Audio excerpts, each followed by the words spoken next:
Contoh kebijakan selanjutnya adalah penurunan jumlah uang beredar yang merupakan kebijakan moneter kontraktif. Latar belakang kebijakan ini yaitu dari awal hingga akhir tahun 2020 jumlah uang beredar di Indonesia mengalami kenaikan disebabkan adanya pandemi COVID-19 yang belum hilang dan menyebabkan ketidakstabilan jumlah uang beredar atau M2. Oleh karena itu, sebelum dan sesudah pandemi COVID-19 terjadi perubahan rata-rata jumlah uang beredar yang tinggi. Berikut merupakan data yang menunjukkan kondisi perekonomian Indonesia selama tahun 2017 hingga 2020 terlihat bahwa jumlah uang beredar cenderung tinggi.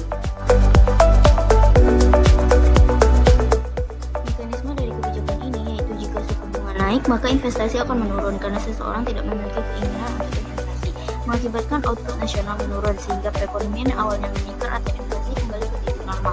Maka dapat disimpulkan bahwa fluktuasi suku bunga dan jumlah uang beredar dapat mempengaruhi keseimbangan dalam perekonomian.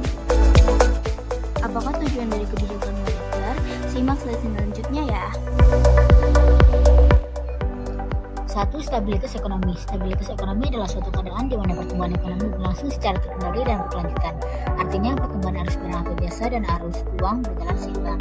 Yang kedua, kesempatan kerja. Kesempatan kerja akan meningkat bila produksi meningkat. Peningkatan produksi biaya diikuti dengan perbaikan nasib para karyawan ditinjau dari upah maupun keselamatan kerja. Perbaikan upah dan keselamatan kerja akan meningkatkan taraf hidup karyawan dan pada akhirnya kemakmuran dapat tercapai.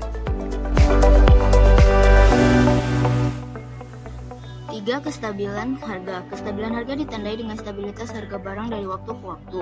Harga stabil menyebabkan masyarakat percaya bahwa membeli barang pada tingkat harga sekarang sama dengan tingkat harga yang akan datang, atau daya beli uang dari waktu ke waktu adalah sama.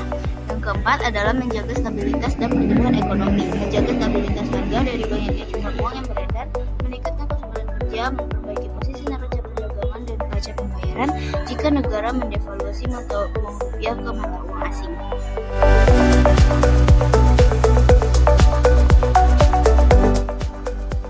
Hasil dan dampak kebijakan moneter.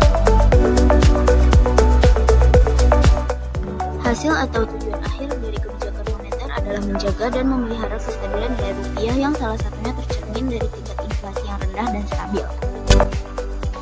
Dampak positif dari kebijakan moneter adalah mampu untuk mengatur pola pembuatan dan juga pengedaran rupiah di seluruh Indonesia. Sedangkan dampak negatif yang bisa didapatkan adalah apabila nantinya uang yang diedarkan ini jumlahnya sedikit, maka akan terjadi krisis ekonomi.